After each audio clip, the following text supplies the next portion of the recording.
ఓం నమ శివాయ. శివ అష్టోత్తర శతనామావళి.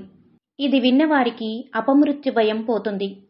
ఈ అష్టోత్తరాన్ని పఠించిన వారికి కష్టాలనేవి దరిచేరవు మరియు శత్రునాశనం జరుగుతుంది. ఈ అష్టోత్తరాన్ని ప్రాతకాలంలో కానీ, సాయం సంధ్యా వేళల్లో కానీ, సోమవారం కానీ చదవడం వల్ల చాలా ఉత్తమ ఫలితాలు ఇస్తుంది. శివ అష్టోత్తర శతనామావళిని నిత్యం పఠించడం వల్ల ఆరోగ్యం, ఐశ్వర్యం, ధనాభివృద్ధి కలుగుతుంది. మీరు ఏ కార్యం తలపెట్టినా విజయవంతమవుతుంది. ఈ అష్టోత్తరం వల్ల స్వామి అనుగ్రహం ఎల్లప్పుడూ మీపై ఉంటుంది. ఓం నమ శివాయ. ఓం శివాయ నమః. ఓం మహేశ్వరాయ నమః. ఓం శంభవే నమః. ఓం పినాకినే నమః. ఓం శశిశేఖరాయ నమః. ఓం వామదేవాయ నమః. ఓం విరూపాక్షాయ నమః. ఓం కపర్దినే నమః. ఓం నీలలోహితాయ నమః. ఓం శంకరాయ నమః. ఓం శూలపాణయే నమః. ఓం కట్వాంగినే నమః. ఓం విష్ణువల్లభాయ నమః. ఓం శిపివిష్టాయ నమః. ఓం అంబికానాథాయ నమః. ఓం శ్రీకంఠాయ నమః. ఓం భక్తవత్సలాయ నమః. ఓం భవాయ నమః. ఓం శర్వాయ నమః. ఓం త్రిలోకేశాయ నమః. ఓం శితికంఠాయ నమః. ఓం శివాప్రియాయ నమః. ఓం ఉగ్రాయ నమః. ఓం కపాలినే నమః. ఓం కామారయే నమః.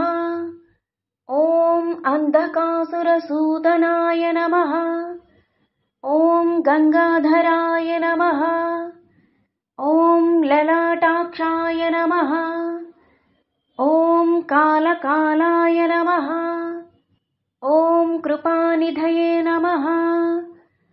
ఓం భీమాయ నమః. ఓం పరశుహస్తాయ నమః. ఓం మృగపాణయే నమః. ఓం జటాధరాయ నమః. ఓం కైలాసవాసినే నమః. ఓం కవచినే నమః. ఓం కఠోరాయ నమః. ఓం త్రిపురాంతకాయ నమః. ఓం వృషాంకాయ నమః. ఓం వృషభారూఢాయ నమః. ఓం భస్మోద్ధూళిత విగ్రహాయ నమః. ఓం సామప్రియాయ నమః. ఓం స్వరమయాయ నమః. ఓం త్రయీమూర్తయే నమః. ఓం అనీశ్వరాయ నమః. ఓం సర్వజ్ఞాయ నమః. ఓం పరమాత్మనే నమః. ఓం సోమసూర్యాగ్నిలోచనాయ నమః. ఓం హవిషే నమః. ఓం యజ్ఞమాయాయ నమః. ఓం సోమాయ నమః. ఓం పంచభద్రాయ నమః. ఓం సదాశివాయ నమః. ఓం విశ్వేశ్వరాయ నమః. ఓం వీరభద్రాయ నమః. ఓం గణానాథాయ నమః.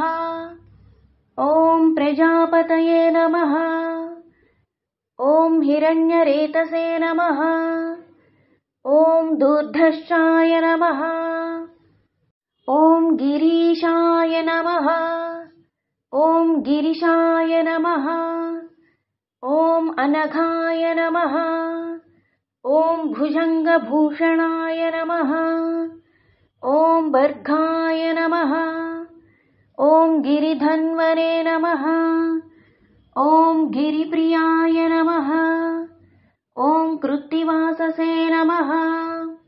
ఓం పురారాతయే నమః. ఓం భగవతే నమః. ఓం ప్రమదాధిపాయ నమః. ॐ मृत्युञ्जयाय नमः। ॐ सूक्ष्मतनवे नमः। ॐ जगद्व्यापिने नमः। ॐ जगद्गुरवे नमः। ॐ व्योमकेशाय नमः। ॐ महासेनजनकाय नमः। ॐ चारुविक्रमाय नमः। ॐ रुद्राय नमः। ॐ भूतपतये नमः। ॐ स्थानवे नमः। ॐ अहिर्बुध्नाय नमः। ॐ दिगम्बराय नमः। ॐ अष्टमूर्तये नमः। ॐ अनेकात्मने नमः। ॐ सात्विकाय नमः। ॐ शुद्धविग्रहाय नमः। ॐ शाश्वताय नमः। ॐ कण्डपरशवे नमः। ॐ अजाय नमः। ॐ पाशविमोचकाय नमः। ॐ मृडाय नमः। ॐ पशुपतये नमः। ॐ देवाय नमः। ॐ महादेवाय नमः। ॐ अव्ययाय नमः। ॐ हरये नमः। ॐ पूषादन्तविधे नमः। ॐ अव्यग्राय नमः। ॐ दक्षाध्वरहराय नमः। ॐ हराय नमः। ॐ भगनेत्रभिदे नमः। ॐ अव्यक्ताय नमः। ॐ सहस्राक्षाय नमः। ॐ सहस्रपादे नमः। ॐ अपवर्गप्रदाय नमः। ॐ अनन्ताय नमः। ॐ तारकाय नमः। ॐ परमेश्वराय नमः। इति श्री शिवाष्टोत्तरशतनामावళిः సంపూర్ణం। నా వీడియో కనుక మీకు నచ్చినట్లయితే లైక్ చేయండి, షేర్ చేయండి, సబ్స్క్రైబ్ చేయండి.